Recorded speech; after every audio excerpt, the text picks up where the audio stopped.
नमस्कार, मैं हूं अतुल सिंघल। स्वागत है आपका हमारे खास कार्यक्रम नमो इम्पैक्ट में।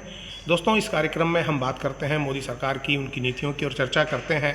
इन नीतियों का विश्लेषण करते हैं, जानने की कोशिश करते हैं कि किस प्रकार से मोदी सरकार का लाभ लोगों को मिल रहा है। और समय समय पर हम इसमें अध्यात्म की बात भी करते हैं, राष्ट्रवाद की बात भी करते हैं और हिंदुत्व की बात भी करते हैं।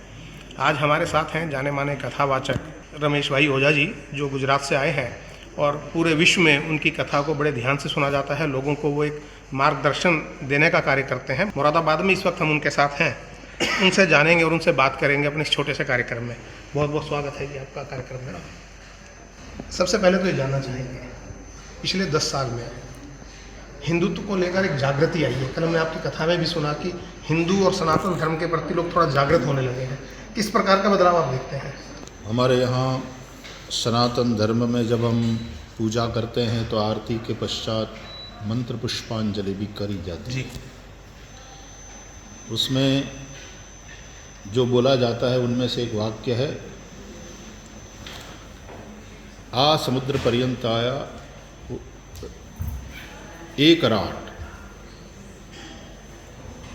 राजनीति के साथ जोड़ा गया है धर्म को जी, कि समुद्र पर्यंत एक ही शासन हो। जी, भारत तो वैसे भी समुद्र की सीमाओं से और एक तरफ हिमालय से सुरक्षित है जी,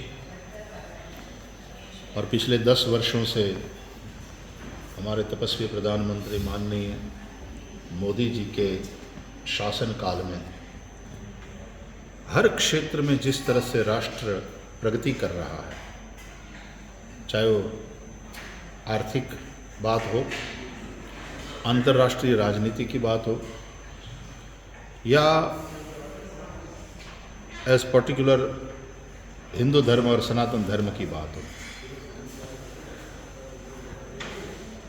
जब उनकी पार्टी ने ये वचन दिया था अपने मैनिफेस्टो में कि अयोध्या में राम मंदिर का निर्माण करा जाए, होना चाहिए, बिल्कुल किया जाए। और आदरणीय आडवाणी जी के समय से वो बात चली।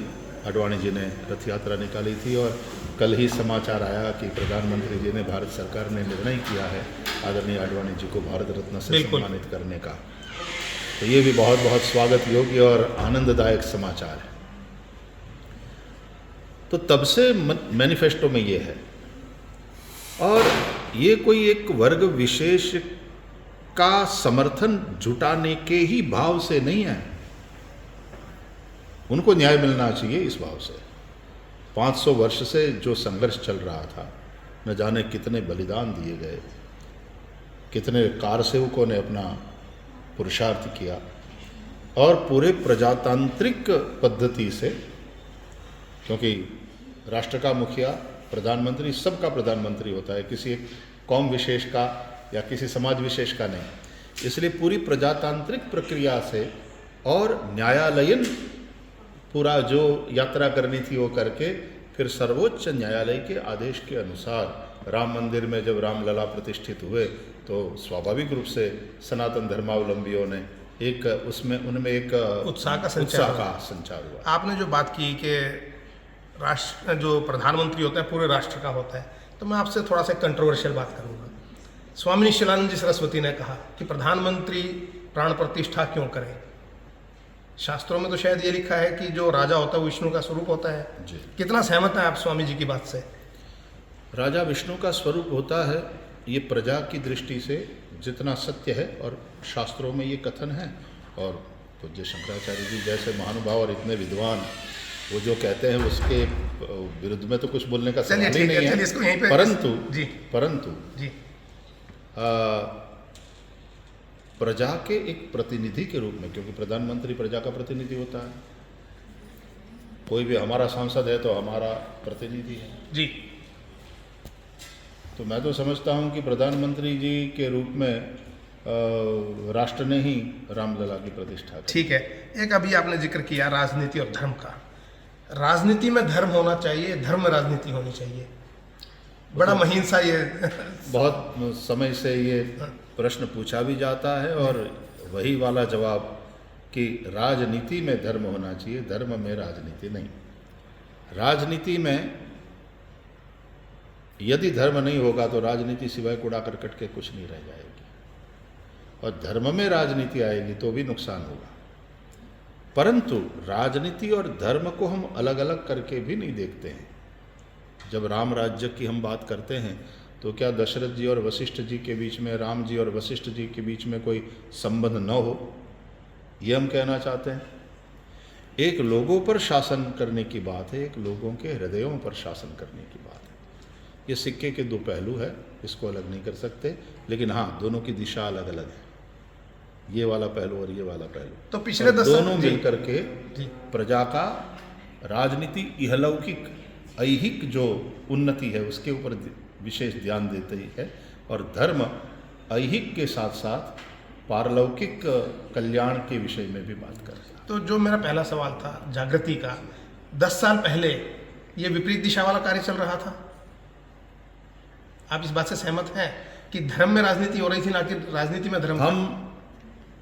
मैं उसको इस दृष्टि से देखता हूँ कि आज़ादी के पश्चात ये याद रखना चाहिए कि आज़ादी की लड़ाई में महात्मा गांधी जी ने प्रार्थना का सहारा लिया था। सर्वधर्म प्रार्थना होती थी, अध्यात्म के माध्यम से लोगों को जोड़ा, सत्य के प्रति लोगों में एक अनुराग पैदा कराया और सत्याग्रह के लिए लोगों को तैयार किया। आज़ादी के पश्चात जो एक सेकुलर सिस्टम और समाजवाद की ओर राष्ट्र गया, तो सेकुलरिज्म का अर्थ पंथ निरपेक्षता तो हो सकता है, धर्मनिरपेक्ष शासन व्यवस्था नहीं। और यहाँ कुछ ऐसा हो गया कि धर्मनिरपेक्ष शासन व्यवस्था ऐसा अर्थ करके जो राजनीति धर्म को जैसे थोड़ा सा एक अछूत सा समझने लगी। बहुत गहरी बात है जी। वो चीज़ नहीं रही, इनके आने से वो बात मिट गई। निश्चित तौर पर आपने जो है बहुत गहरी बात कही है। आखिरी सवाल, आपने अपनी कथाओं के माध्यम से युवाओं को प्रेरणा देते हैं कि वो भी आगे आएँ और रामायण को, भागवत को अपने जीवन में उतारें। मैं चाहूँगा कि एक बार हमारे चैनल के माध्यम से भी आप अपनी उस बात को दोहराएं। जब तक प्यास है तो पानी प्रस्तुत है, पानी कभी आउट ऑफ डेट नहीं होगा, पानी की ज़रूरत पड़ेगी क्योंकि जल जीवन है। राम कथा को भी गोस्वामी तुलसीदास जी ने सकल लोक जग पावनी गंगा बताया है। तो जिस प्रकार जल जीवन के लिए आवश्यक है, उसी प्रकार ये राम कथा हो, भागवत कथा हो, भगवत गीता हो, ये जीवन के लिए आवश्यक है। भौतिकता और आध्यात्मिकता एक दूसरे की विरोधी नहीं है, हो नहीं सकती, क्योंकि शरीर और आत्मा एक दूसरे के वैसे विपरीत है परंतु विरोधी नहीं है। यदि चेतना नहीं है तो मेरा शरीर काम नहीं करेगा, और बिना शरीर के केवल जो चेतना है आत्मा, वो भी कोई क्रिया नहीं कर सकती। तो जिस प्रकार शरीर और आत्मा मिलकर के मेरा जीवन बनता है, उसी प्रकार भौतिकता और आध्यात्मिकता ये दोनों साथ साथ चले। वास्तव में बिना आध्यात्मिकता के भौतिकता में जाओगे तो भौतिकता तुम्हें तोड़ के रख देगी। भोगान भुक्ता वयमेव भुक्ता। और आध्यात्मिकता यदि भौतिकता का विरोध करेगी तो आपका जो डेवलपमेंट है इस संसार में वही रुक जाएगा। अतः शरीर और आत्मा की तरह ये भौतिकता और आध्यात्मिकता दोनों को साथ रख करके और दोनों को बैलेंस करते हुए युवा मित्रों को चलना है। एकांगी जीवन हमारा नहीं हो, सर्वांगी विकास हमारे जीवन में हो, हमारी उन्नति हो, ऐहिक और पारलौकिक दोनों प्रकार से हमारा कल्याण हो। इसलिए ये ग्रंथ हमारा मार्गदर्शन करते हैं। बिलीव मी, जीवन जीने का ये फंडा है, ये केवल धार्मिक बात नहीं है। बहुत बहुत धन्यवाद हमसे बात करने के लिए भाई रमेश भाई ओझा जी। उन्होंने एक लोगों को और ख़ासतौर से युवा पीढ़ी को संदेश दिया है कि भौतिकता का त्याग नहीं करना, भौतिकता के साथ साथ धर्म को और अध्यात्म को भी अपनाना है। जीवन में अगर आपको उन्नति करनी है तो रामायण और महाभारत जैसे ग्रंथों को आत्मसात करना होगा। कार्यक्रम नमो इम्पैक्ट में आज इतना ही। अगले कार्यक्रम में फिर मिलेंगे। नमस्कार।